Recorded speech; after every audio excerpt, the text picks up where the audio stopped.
afternoon, chickadees. Welcome back to another day. So today is Saturday, and normally I would go down to Sandy. I made a whole bunch of stuff over the last couple of days to take down to her, but when I talked to her, she said she's not feeling that great, and for me to just wait and check on her on Tuesday. So, it is cold here. It has gotten super cold again, and I just wanted something really simple for lunch. So I'm going to do a bowl of cream of mushroom soup and another of these blueberry walnut salads that I got on clearance at Kroger. They're really, really good. And that's it. That's going to be lunch.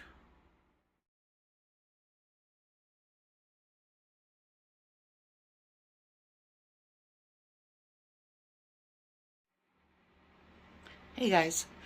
So it's not quite late enough for me to have dinner, but I'm feeling a little peckish.